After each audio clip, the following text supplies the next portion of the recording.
Because you asked for it, here's another edition of Nightmare Fuel Submerged Animatronics and Props. Today, we're going to take a look at many examples, from huge rats taking a bath to the most terrifying submechanophobia creatures. But wait a minute. That's not a terrifying creature. That's me in my Youtooz plushie form. I guess after all the teasers, it's time to officially announce that I've become a plushie that you can take home thanks to Youtooz. Look how cute I look as a plushie. I've even got my signature hairstyle and exposed cables. It is great to know that you can take your own Walt home and let everyone know that you now have an abandoned animatronic living with you. And this particular plushie is a limited edition. Get yourself one before they sell out, or before William Afton buys them all to have an abandoned animatronic army. Which sounds super scary, to be honest.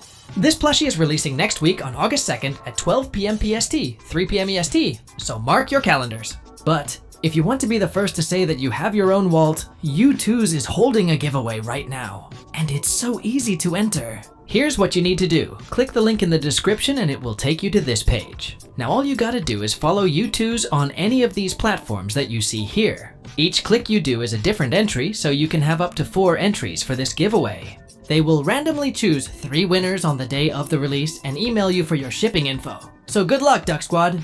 This is one of the most exciting collaborations that we've ever done, and we are so excited to be sharing it with you. Each plushie you buy is directly supporting us, so thank you so much and enjoy having me home with you. I do not get that quirky at night.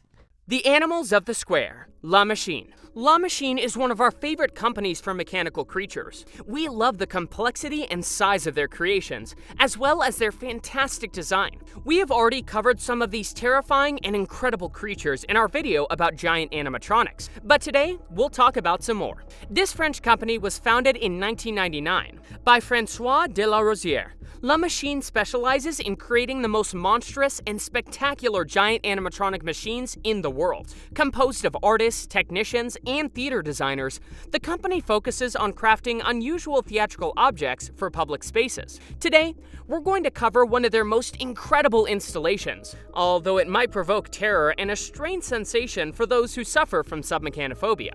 We're talking about the exhibition, The Animals of the Square, in the city of La Roche-Guyon in France. This is an incredible free exhibition, and the best part is that it's interactive. The team at La Machine created 13 mechanical animals for this exhibition, which was part of the renovation of Napoleon Square. The presentation of the construction of this exhibition was impressive. The team brought excavators and an orchestra to the area in front of dozens of spectators. Suddenly, enormous boxes arrived from the sky, containing the giant animatronics. La Machine revealed their first machines, a giant crocodile and a huge fish. Later, the exhibition finally opened with an even more impressive presentation. The event began with cranes dancing. In the water, you could see the silhouettes of the mechanical animals in the darkness. Soon, the water began to fill with fog, thanks to dry ice. The most impressive part of this presentation was seeing the acrobats swim with the gigantic animatronics, like in the scene with the hippopotamus and the camel, or even worse, with the colossal crocodile that can swim and move around. The exhibition opened with 13 animals, including the incredible semi-submerged camel. At first, the camel is lying on the water, and then it stands up to simulate drinking water, with a chewing action in its jaw. You can also find a giant semi-submerged heron extending its enormous wings, as well as otters that swim and dive into the water, following a track, then emerge back to the surface. There are also mechanical frogs that jump from place to place, giant flamingos, and an owl, among others, like this giant fish. However, the animatronics that stand out the most are the gigantic hippopotamus and the crocodile. The most incredible thing about these is that they can be controlled from a platform outside the pond. There is a console with 5 joysticks and 2 buttons. This remote controls the giant animal, allowing you to take it out of the water, return it, and move its jaw and head.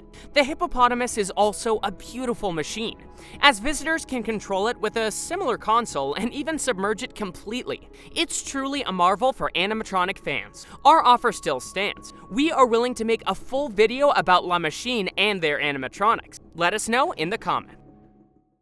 The Bather by Oliver Voss. While in this video we can see some sculptures with deep meaning, we can also find others that are a bit more lighthearted and whimsical. A perfect example of this is The Bather, a huge and very imposing sculpture located in Hamburg. Imagine walking calmly along the street and suddenly spotting a giant human head submerged in the lake, with feet sticking out as if the lake were a personal bathtub. This happened in August 2011 at the Inner Ulster Lake in Hamburg. German artist Oliver Voss created the sculpture for the British company Soap and Glory as a promotional piece to celebrate the art of bathing. This enormous sculpture measured 13 feet high and stretched 67 feet long. Made from steel and styrofoam, it weighed over 2 tons. The sculpture was displayed for only 10 days before being removed, generating mixed reactions. Some people found it wonderful, while others complained that it disrupted the tranquility of the lake. This image is undoubtedly a nightmare for many who suffer from both submechanophobia and megalophobia. It has been included in various compilations without context, but now you know its origins. If you enjoy learning about fascinating sculptures and their stories, don't forget to subscribe and give us a like. Enchanted Forest, Maryland. The Enchanted Forest was a theme park located in Ellicott City, Maryland. The park opened back in 1955, just 1 month after Disneyland's opening. This was a family park that was themed around nursery rhymes, so it featured several fairy tale buildings and characters, kind of like the fairy tale forest at Efteling. When the park opened, it did not feature any mechanical rides, but these types of track rides were added late, like the Alice in Wonderland ride with teacup-shaped cars, a Cinderella Castle ride with mice for the cars, the Little Toot Boat that took children to Mount Vesuvius for giant slides, and the Jungle and Safari, which was driven by open-land rover-type vehicles. And in these last rides is where we find several of the most submechanophobia-inducing examples in this list. Let's begin with the mildest one of these, the Little Toot Tugboat. This little ride was a boat ride that took children to Mount Vesuvius for giant slides, but since it opened, it had a pretty classic, creepy appearance. But moving on to the scariest of these, the animals from the Jungle and Safari attraction. This was a jungle-themed attraction which was driven by open Land Rover-type vehicles. In this attraction, you could see several animals and some huts, but the most terrifying of all were these submerged creatures. This mixture between a hippo and a crocodile is particularly scary because you can't really understand what type of animal it is. And the actual hippos emerging from the water are terrifying. Just look at those eyes. What's more frightening about all of these is that the park was permanently shuttered in 1995, and it remained abandoned for a long time. But in 2004, the owner of the land, Kimco Realty Group, agreed in 2004 to allow most of the fairy tale structures and figures to be moved to the nearby Clark Elioke Farm for display and preservation. Moving and restoration began in 2005. Contributions were still being welcomed in 2011, although many of the exhibits had been restored and returned to service at the farm. One of these was Little Toot, who arrived in 2006 and was restored in 2007. This park meant a lot for many people who visited it frequently in their childhoods, so it's great to know that even though it was abandoned for a while, someone decided to try to save most of it and restore it for future generations. The Ferryman's End. The ferryman's craft lies dead in the water. Unable to move, he can no longer reach the other shore and touch it. Unable to touch, he cannot become real, identified, and fully energized, hence joyful. Unmoving, he sinks and dies. These haunting words are inscribed on a sign, and nearby, we find a chilling granite sculpture of a man, worn, and partially submerged in a murky green swamp. This sculpture is part of a huge private garden called Victoria's Way, located near Roundwood, County Wicklow, Ireland. This garden was created by Victor Langeld, who designed this beautiful 22-acre space as a contemplative area for individuals between the ages of 28 to 60. It's intended as a place for midlife self-assessment and self-reorientation. Victoria's Way features numerous sculptures inspired by Hindu culture, including the enigmatic Split Man, symbolizing the mental state of a dysfunctional human. This collection of 14 statues, representing the spiritual journey toward enlightenment, took 20 years to complete. Most of the statues are crafted from black granite and stand between 1.5 meters and 4.9 meters tall. The reason we're discussing this garden today is because of the death of the ferryman sculpture, found in the forest sculptures section. Each sculpture in this area represents various states of human life, according to Buddhist philosophy. Now, submechanophobia is not limited to animatronics. and this sculpture has definitely earned itself a spot on this list. The sculpture of the ferryman's end is a metaphor for the individual who is losing touch with the real world, both personally and generally. According to Victor Langold, the sense of realness and the release of energy resulting from the fusion of this with that, or the contact between differences, occurs as an after effect of connectivity. Loss of connectivity leads to feelings of unreality and energy loss, experienced as depression, which in turn results in the fading of identity and self-meaning, and increased unhappiness, signaling the individual's failure or decline. It's very interesting to see the meaning behind this sculpture because it's important to understand that these images are much more than memes or part of a fear-inducing video compilation. They are profound works of art with a pretty significant meaning behind them. What does this sculpture make you feel? Hippo. Jumanji: The Adventure. Gardaland is one of the top 10 best theme parks in all of Europe. The park was founded back in 1975, and it currently features 8 roller coasters, 3 water rides, 3 dark rides, and some strongly themed family attractions. And out of its dark rides, 2 of them have what many of us think are huge submechanophobia nightmares. The first of these we've talked about several times before, and many of you know it already, the sea monster in the I Corsari boat ride. If you don't know it, check out our other submechanophobia videos. But the second one is found in one of the park's most recent rides. Back in 2021, the park announced that they would be bringing a new dark ride inspired by the new Jumanji films. The ride would be called Jumanji: The Adventure, and they promised that the ride would be a dark ride full of innovative effects. Construction began in October of that same year, and on April 9th, 2022, the ride opened on the site of the former attraction, Ramses: The Awakening. It is the first ride themed after the Jumanji franchise in the world. This ride is absolutely fantastic. It takes us into a dangerous jungle full of animatronic animals and scary and huge stone giants. It combines physical sets with screens in a great way, and it has several fantastic animatronics like the stone giant, who we want to cover in another video. Guests initially enter an archaeological excavation site, but during a pre-show, they get sucked into the video game of Jumanji, after which they end up in a jungle environment. They are asked to guard a sacred jewel and transport it through the world of Jumanji, making for a wild ride. It also has a terrifying scene where you get attacked by spiders, which we covered in our arachnophobia video if you want to check it out. But today, we're focusing on submechanophobia, and this time, we're looking at a pretty scary scene with a hippo.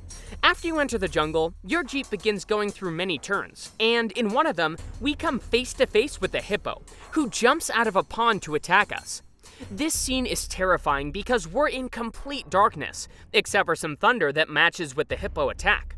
Not only that, but you are able to see the hippo's mechanisms emerge from the ground where he is hidden, which many people with this fear agree makes this type of animatronic even more terrifying. There's water splashing and a small waterfall behind the animatronic, but thankfully, our jeep turns quickly, and we're on to the next danger in the ride. This ride is fantastic, and we would love to be able to experience it someday. Basilisk, Harry Potter and the Chamber of Secrets. This animatronic is not completely submerged, but it is talked about very frequently in the submechanophobia community. So, let's take a look. Many of us love seeing practical effects in films, and the basilisk in Harry Potter and the Chamber of Secrets was one of them. Creating this monster the right way was very important, because this creature is known for being one of the most terrifying in the wizarding world. The Serpent of Slytherin was designed by Robert Bliss, who based it on a Burmese python and implemented characteristics of other reptiles, resulting in the basilisk taking on a more dragon-like appearance. The original intention was to bring the basilisk to the screen as a fully digital creation, but Nick Dudman, the creature effects supervisor, suggested that they should build a full basilisk animatronic puppet, because a full sculpture was needed to mold the shed skin out of it eventually. So, following this new direction, the crew would need to sculpt the basilisk's head and neck. It was molded to obtain both the skins for the full-size puppets and the shed skin found early on in the chamber scenes. Now, the main basilisk puppet was an animatronic. This animatronic employed aquatronics,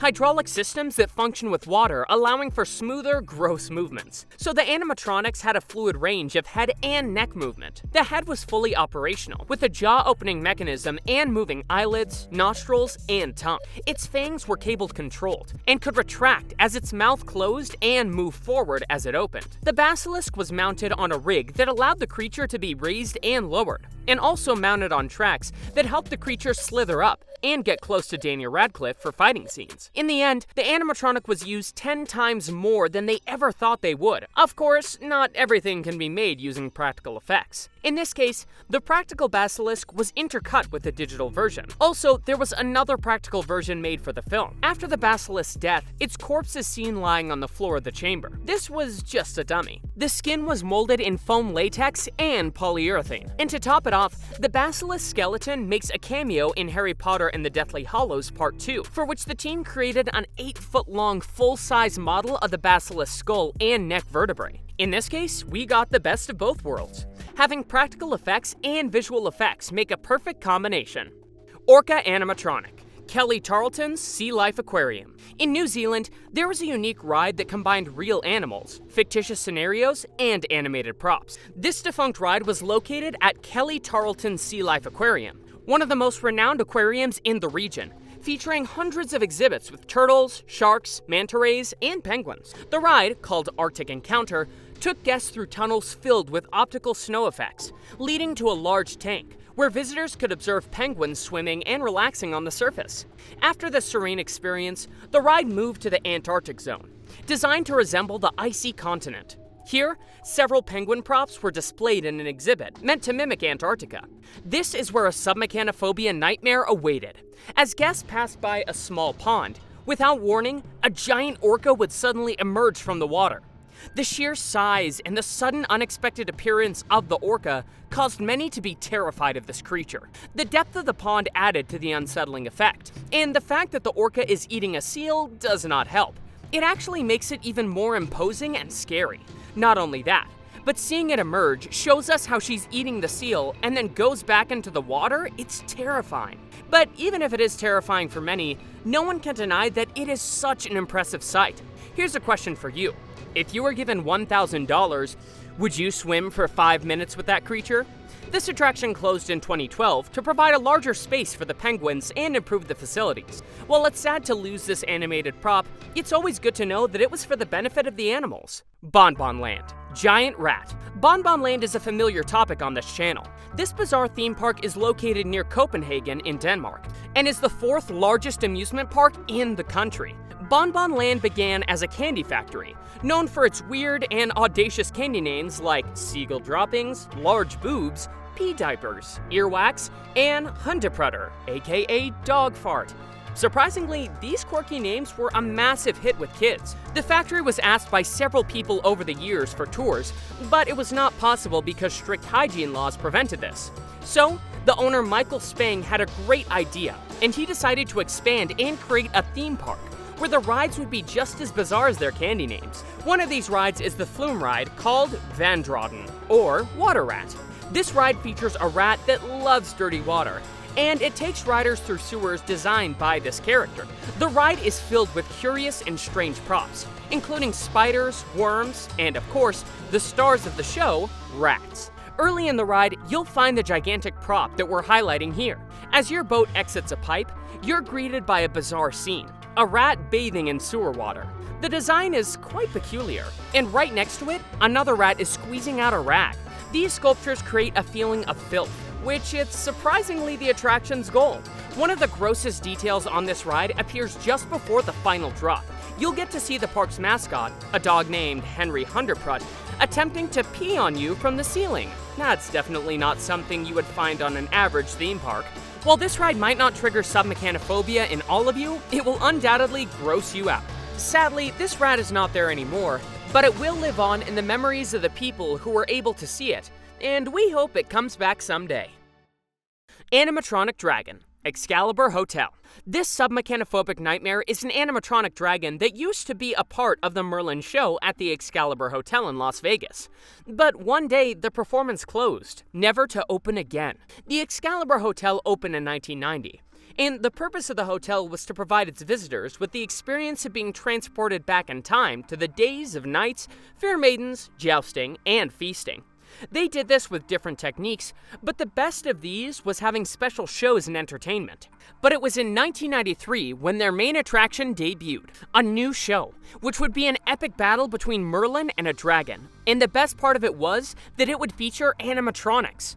The perfect company to work with these animatronics would be AVG Productions, who had previously worked on the Tex Critter Band and many other impressive projects. The AVG team created a gigantic 71-feet dragon.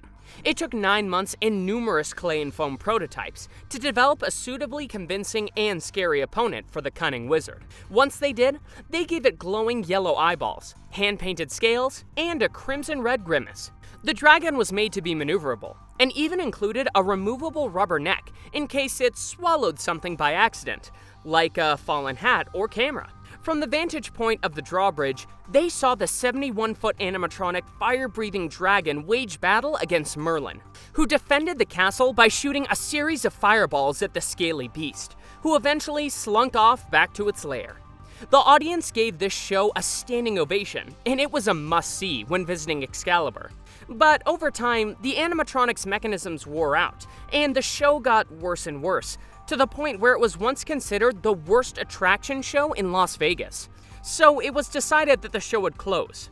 Many believed that poor reviews led to the show's cancellation in 2001, although, in fact, the attraction's high operating costs were the real reason it was shut down. And as a result, the animatronics were left abandoned to rust. People eventually forgot about these animatronics, but after a few years, legends began to emerge of their fate. Nobody knew for sure what had happened to them, but one of the most widely accepted theories was that the dragon was still abandoned and submerged in the moat. In 2010, a photograph surfaced that added fuel to the mystery, confirming that the dragon remained abandoned, but no one could confirm it because access to the moat was restricted. Until YouTuber Freddy Trapp went to the Excalibur and discovered that the moat was entirely emptied. But suddenly, he saw a huge machine in disrepair, like something out of a mechatronic nightmare. This machine was the dragon. The dragon is in a decrepit state and entirely deteriorated. This does not imply that with maintenance it might not recover, but at the moment it looks terrible. But the silver lining is that the Merlin animatronic is still housed in the shack. From what witnesses have said, though, the animatronic is thankfully in better shape than the dragon, despite missing its head. Ogopogo animatronic, Mishi. We've talked about Ogopogo in our previous videos, but if you don't know this creature well, we'll tell you about it again. According to Canadian folklore, the Ogopogo is a creature that lives in Okanagan Lake in British Columbia. This creature has been compared to the Loch Ness Monster and, of course, just as Nessie, to a plesiosaur. The legend of Ogopogo began being commercialized until it naturally ended up inspiring a film. This film was Mishi. Written by Canadian scriptwriter Barry Authors, this film was created as a showcase for Canadian talent and storytelling, and a cross between Free Willy and E.T. It tells the story of a boy whose vacation is canceled because his father has to go on an emergency salvage mission to a Canadian lake. He discovers that the lake is known as the home of a mythical creature, and so he makes it his mission to prove that there's more to the myth than just legend. The movie is beautiful, and if you have a chance to watch it, you should. But one of the best parts of this movie is that the creature was not done 100% by CGI. So an animatronic was created for some of the scenes. And even better, this animatronic was created by the famous Jim Henson's Creature Shop. They sculpted a huge 40-foot-long section of Mishi for animatronic effects, but sadly, the project fell into financial difficulties and was put on hold. And during that time, such leaps were made in water effects in CGI that it was decided that all the full-body effects would be better achieved this way. So eventually, they used only the full-sized head and neck for a few animatronic and camera shots. The original maquette was scanned and used to build Mishi for CGI animation. This creature was modeled after the late US actor Walter Matthau. And while we find the creature to be very cute in the film, seeing shots like this with the animatronic popping its head out of the water can send a shiver down the spine of many of us. We would be terrified to be this kid, having to swim and even climb on this animatronic while being in water. Hope you enjoyed the video. That's all for today. See you next week.